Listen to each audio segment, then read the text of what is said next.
Assalamualaikum warahmatullahi wabarakatuh. Masih melanjutkan pembahasan dalam minggu-minggu yang lalu berkaitan dengan pentingnya ilmu, terutama ilmu agama. Kajian-kajian yang ada di dalam agama Islam itu sangatlah luas sekali. Sangatlah luas sekali, sehingga saking luasnya itu tidak bisa diukur. Ilmu agama itu luas, saking luasnya tidak bisa diukur berapa banyak atau berapa meter atau berapa kilo, tidak ada. Saking luasnya ilmu agama atau ilmu-ilmu Allah. Wa ma utitum minal ilmi illa qalila. Tidak aku berikan ilmu kepada kalian kecuali cuma sedikit saja. Saking banyaknya ilmu Allah, saking banyaknya ilmu agama, Allah berikan ilmu kepada manusia itu cuma sedikit, tidak banyak. Ilmunya Allah itu misla zabatil bahri, diperumpamakan buih di lautan. Ilmunya Allah itu sangatlah luas sekali, sebagaimana lautan tidak bisa diselami, tidak bisa diukur ya. Berapa banyak ilmu-ilmu Allah Subhanahu wa ta'ala, berapa banyak kajian-kajian di dalam agama Islam.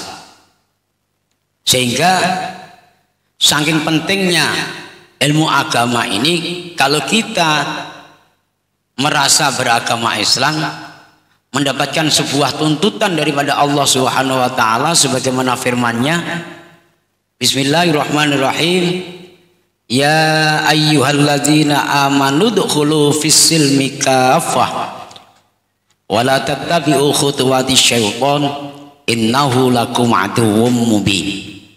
Wahai orang-orang yang beriman, udkhulu fis-silmi kaffah, masuklah kalian semua ke dalam agama Islam dengan sempurna, dengan keseluruhan, dengan seutuhnya.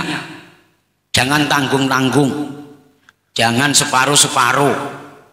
Jangan belajar agama itu hanya sebelah saja. Jangan belajar agama itu cuman sepenggal-sepenggal ayat, sepenggal-sepenggal hadis saja. Tapi masuklah ke dalam agama Islam, belajarlah di dalam agama Islam dengan seluruhnya. Wala tattabi'u khutuwatis syaitan, dan janganlah kalian semua tertipu daya dengan rayuan-rayuan syaitan. Innahu lakum aduwwum mubin. Sesungguhnya syaitan itu adalah musuh yang nyata bagimu. Ini bapak-bapak jamaah yang dirahmati Allah Subhanahu wa ta'ala, efek daripada atau dampak daripada orang yang memahami agama cuma sepenggal-sepenggal saja, belajar agama cuma separuh-separuh saja, belajar agama cuma suka-suka saja, saya naik dewi bahasanya ya, sesukanya sendiri, maka timbullah sebuah kebijakan-kebijakan yang ekstrim ya di dalam diri kita. Ini seringkali saya sampaikan bahwa pentingnya kita belajar ilmu agama. Nanti kalau ilmunya kurang, bisanya itu orang cuma nyalahkan orang saja, merasa dia bagaikan kata di dalam tempurung ya kan. Orang kalau yang ngajinya separuh-separuh itu bagaikan kata di dalam tempurung, merasa kata itu sudah tinggi sampai ke langit, padahal begitu tempurungnya dibuka, langit masih jauh, masih tinggi. Sering marah-marah kata Pak. Nah, ini juga demikian, kita belajar ilmu agama kalau cuma separuh-separuh ya bagikan kata di dalam tempurung, macam kita yang benar sendiri, Macam kita yang pandai sendiri, macam kita yang hebat sendiri.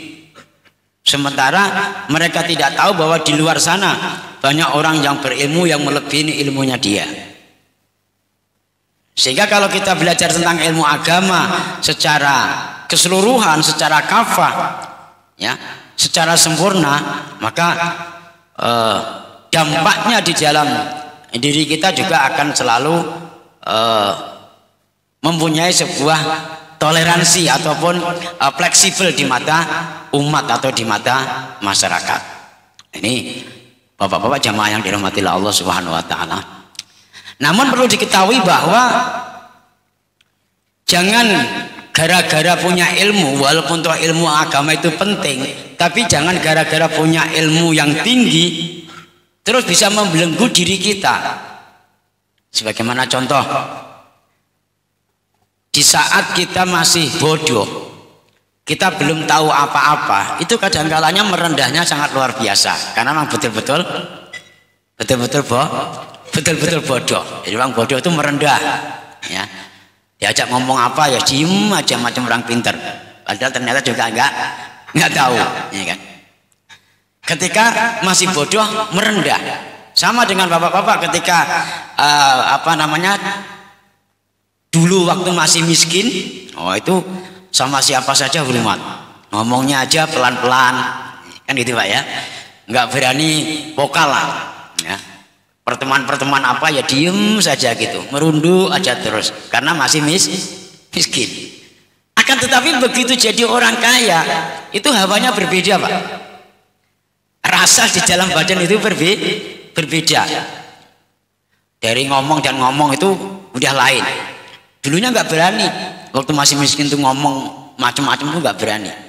Baik itu ketemu sama beberapa orang ataupun bahkan di forum. Tapi begitu sudah kaya, ini kan aura daripada ekonomi atau rezeki ini kan sangat luar biasa. Sehingga nanti bisa menimbulkan omongan-omongan itu vokal sendiri, karena wibawanya beda, ya. Begitu juga ketika kita masih bodoh, tawaduknya luar biasa terhadap sesamanya. Begitu sudah menjadi orang pintar, menjadi orang alim, maka resikonya nanti itu muncul penyakit sombong. Muncul penyakit sombong, sehingga orang lain itu gak ada yang pintar, yang pintar cuma dia sendiri.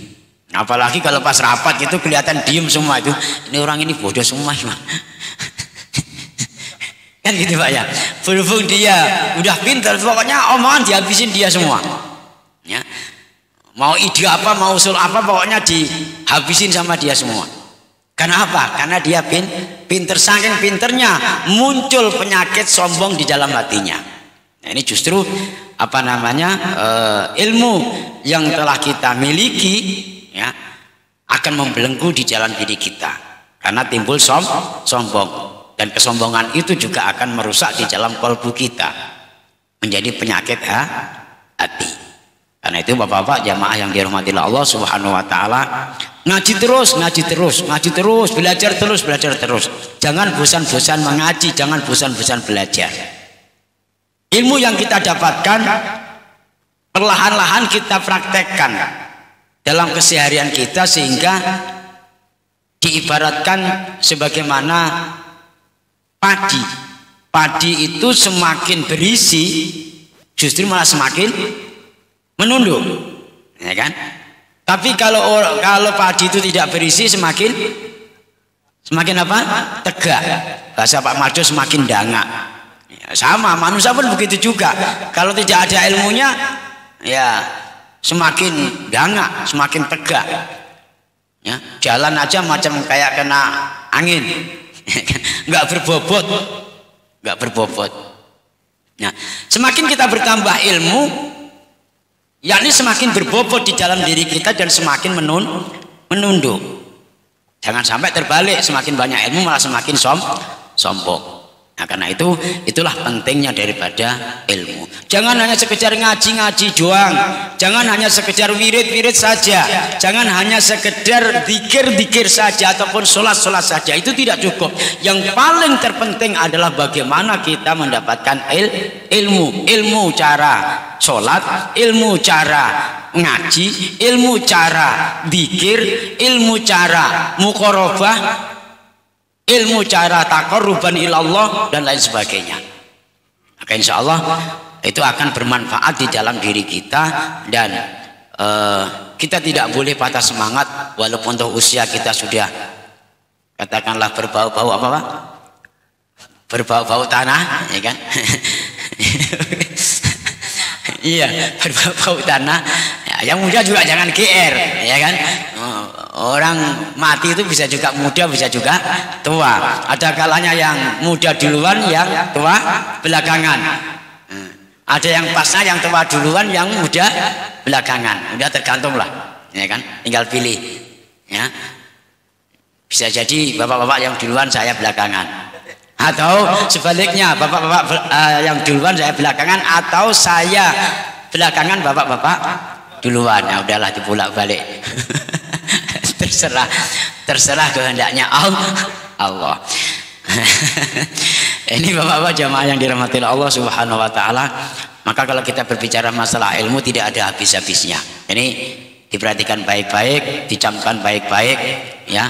Biar kita ini tidak seperti padi yang tidak berisi, ya. Selalu tegak terus, ya. Bapak bisa lihatlah ketika Bapak berkawan, berteman, bersahabat di dalam organisasi ataupun perkumpulan yang tidak berilmu, ya, yang tidak berilmu itu tidak ada wibawanya, tidak ada karismatiknya. Tapi kalau orang berilmu, ngomong tuh enak didengar, ya, enak didengar. Ide apa saja itu ada solusinya, masalah apa saja itu ada jalan keluarnya. Itulah termasuk orang-orang keutamaannya daripada orang-orang yang berilmu. Mudah-mudahan ada manfaatnya dan ada barokahnya. Amin ya rabbal alamin. Kurang lebihnya mohon maaf. Walafu minkum. Wassalamualaikum warahmatullahi wabarakatuh.